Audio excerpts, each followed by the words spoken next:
मैं शुरुआत करना चाहूँगी शिवा के एक ऐसे रूप के बारे में जो ज़्यादा नोन नहीं है। तो शिवा का जब निराकार रूप होता है या उनका एक फॉर्मलेस रूप होता है, वो एग्जैक्टली क्या होता है, बिकॉज वो ज़्यादा चर्चा में नहीं है। जब हम शिव तत्व की बात करते हैं, the word Shiva it self means that which is not, यानी कि हम उसको फिजिकली परसीव नहीं कर पाते हैं। तो आप थोड़ा समझाइए कि जो फॉर्मलेसनेस है, ये जो नथिंगनेस है जो शिवा के साथ एसोसिएटेड है, ये है क्या? अब जब बात हो रही है शिव की, नथिंगनेस की, तो लोग शिव और शंकर में फ़र्क नहीं समझ पाते हैं। लोगों को लगता है कि शिव और शंकर एक है। ऐसा नहीं है। हम अगर शिव को समझेंगे तो हमें समझ आएगा शंकर क्या है। शिव यानी शून्यता, जिसे हम नथिंगनेस कहते हैं, या जो है और नहीं है।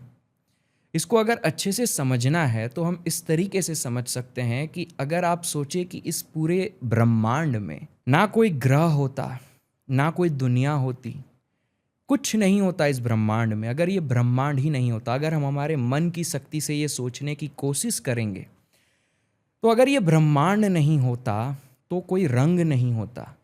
तो जब हम सोचते हैं कि इस ब्रह्मांड में कुछ नहीं है तो हमारे दिमाग में काला रंग आता है। लेकिन अगर ब्रह्मांड नहीं है तो काला रंग भी नहीं है, क्योंकि वो रंग भी इस ब्रह्मांड की वजह से मौजूद है हमारी इस नज़र में, हमारे इस चित्त में। हम तभी रंग को जानते हैं क्योंकि हम ब्रह्मांड को जानते हैं।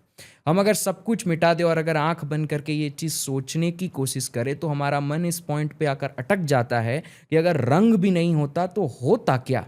अगर इस चीज़ को आप बैठकर सोचेंगे थोड़ी देर तक तो आपका मन उसी चीज़ में अटका रहेगा कि यार नहीं होगा कुछ तो होगा क्या।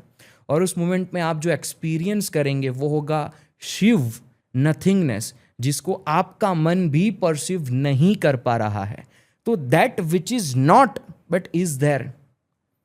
अगर आप इसको बैठकर सोचेंगे तब आपको ये समझ आएगा। आंख बंद करके ध्यान लगाएंगे इस चीज पर, तब आप इसे समझ पाएंगे।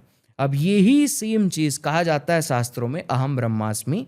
अगर यही सेम चीज आप अपने शरीर के साथ सोचें कि अगर मेरा ये शरीर नहीं होता तो सांसें भी नहीं है, ये मेरी नहीं है, सांसें भी नहीं होती।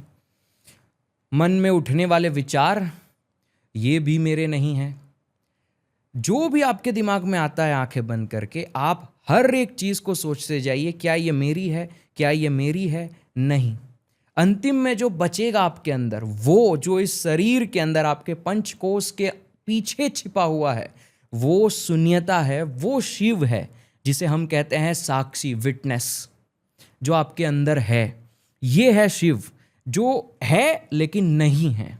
तो ये शिव को जब आप अनुभव कर लेते हैं, शंकर जिसे हम आदि योगी भी कहते हैं, वो जिसने योग के चरम सीमा तक चीजों को एक्सपीरियंस किया, जिन्होंने इस शून्यता को एक्सपीरियंस किया, वो शंकर है। और जिसे हम देखते हैं, जिसे हम भगवान कहते हैं, वो शंकर है जिन्होंने शिव को अनुभव किया। अगर आप भी शिव को अनुभव करेंगे देन यू आर ऑल्सो योगी।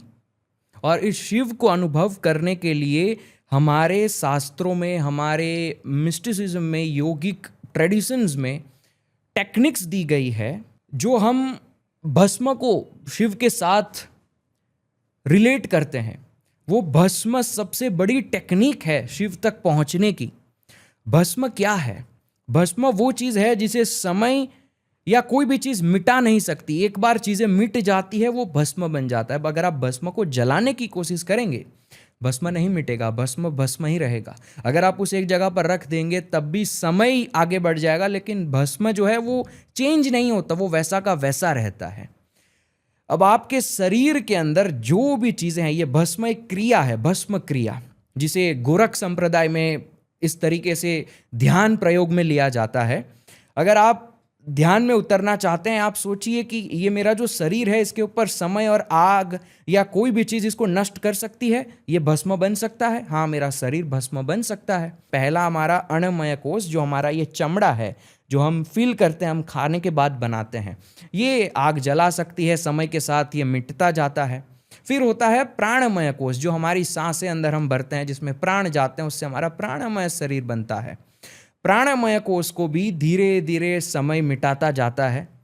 समय के साथ प्राण हमारे डिप्लीट होते जाते हैं, तो वो भी मिट जाएगा, वो भी भस्म बन जाएगा। अब बचा मन, मनोमय कोश, विचार, ये भी एक समय के साथ साथ मिटते जाते हैं, बदलते जाते हैं, यानी समय से भी बदलता है। इस तरीके से आप चीज़ें मिटाते जाएंगे, अंतिम में बचेगा भस्म। सब कुछ मिटा दिया आपने, अब भस्म बचा। भस्मों को आप नहीं मिटा सकते।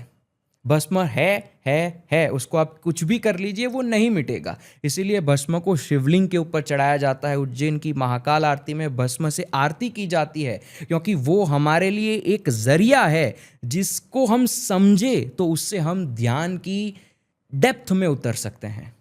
तो ये है शिव, जो हम अलग अलग नाम से पुकार सकते हैं। कोई इसी साक्षी भाव को, जो शंकर भगवान की पूजा करते हैं, वो शिव कहते हैं। जो विष्णु भगवान की पूजा करते हैं, उसके लिए यही विष्णु है। अगर आप कश्मीर शैविज्म में जाएंगे तो यही भैरव है। अगर आप वेदांतिक स्टडीज करेंगे तो उसमें यही ब्राह्मण है। तो ये सब एक ही चीज के नाम है, जो आपके शरीर के पीछे बैठा हुआ है, जो अंदर से देख रहा है, और ये शिव है। If you enjoyed watching this content, you can watch the full in-depth video on the Body to Being podcast hosted on Shloka YouTube channel. To continue watching shorter pieces of this content, you can subscribe to Shloka Clips on YouTube. Don't forget to like this video and follow us on Spotify. Pranam.